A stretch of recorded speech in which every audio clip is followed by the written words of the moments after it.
Assalamualaikum warahmatullahi wabarakatuh. Selamat pagi, siang, sore, dan malam kepada yang terhormat Pak Firza selaku dosen pengampu mata kuliah Arsitektur Komputer E081 dan teman-temanku sekalian yang menonton video ini. Pada kesempatan kali ini kami akan mempresentasikan mengenai interkoneksi bus. Sebelum itu, kami akan memperkenalkan diri terlebih dahulu. Yang pertama ada saya sendiri, M. Fadli Altarik dengan NPM 158 dan rekan saya Victor Immanuel dengan NPM 145.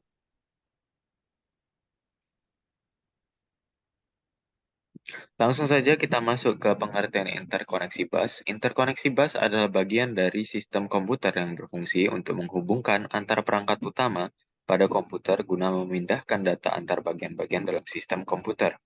Karakteristik penting sebuah bus adalah bahwa bus merupakan media transmisi yang dapat digunakan bersama.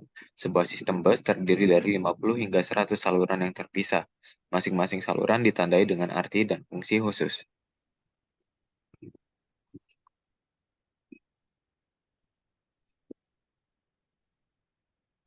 Fungsi saluran bus dapat diklasifikasikan menjadi tiga kelompok, yaitu yang pertama data bus, merupakan jalur-jalur perpindahan data antar modul dalam sistem komputer.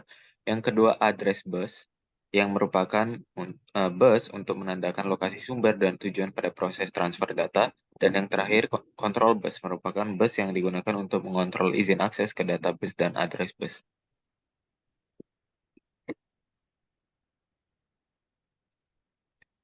Koneksi bus terbagi menjadi beberapa bagian. Yang pertama merupakan bus system, yaitu bus yang menangani komunikasi data antara modul memori utama, cache memori pada prosesor, dan semua peranti input-output yang tersambung pada mainboard komputer melalui expansion bus interface.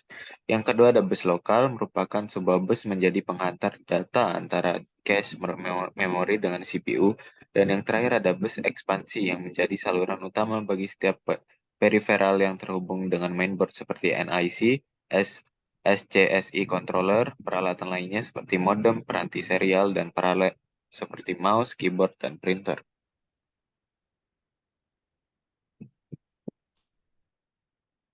Lalu yang selanjutnya ada jenis-jenis interkoneksi bus.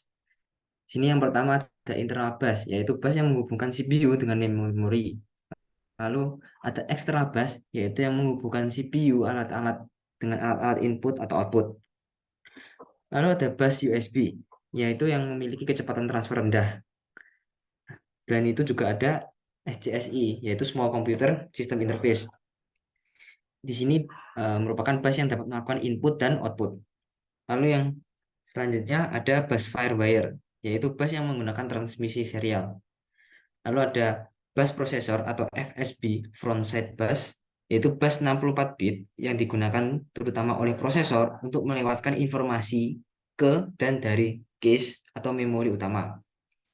Lalu ada bus AGP, yaitu Accelerated Graphic Port. Itu merupakan bus 32 bit berkecepatan tinggi yang dikhususkan untuk mengolah video atau graphic card.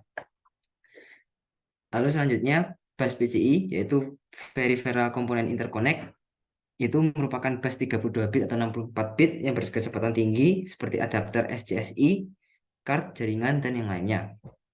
Lalu selanjutnya ada bus ISA, yaitu Industry Standard Architecture. Ini merupakan bus 16 bit yang fungsinya hampir sama dengan bus PCI. Namun biasanya keberadaannya terdapat pada komputer pendahulu sebelum adanya bus PCI. Lalu ada dedicated bus. Ini merupakan bus yang hanya digunakan untuk menghantarkan data tertentu dalam setiap waktu. Lalu di lain sisi ada juga multiplex bus. Itu bus yang mampu melewatkan paket data informasi, pengalamatan, dan kontrol data secara bersama-sama pada sebuah saluran yang sama. Lalu selanjutnya ada elemen rancangan dalam bus itu sendiri. Yang pertama ada metode arbitrasi, yaitu pengaturan penggunaan bus. Ada yang pertama tersentralisasi, yaitu diatur oleh arbiter sebagai pengatur sentral.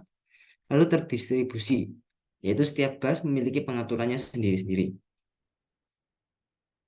Lalu dalam segi timing, ada yang sinkronus, yaitu ditentukan oleh pewaktu, atau asinkronus, yaitu bus mengikuti dan tergantung pada event sebelumnya.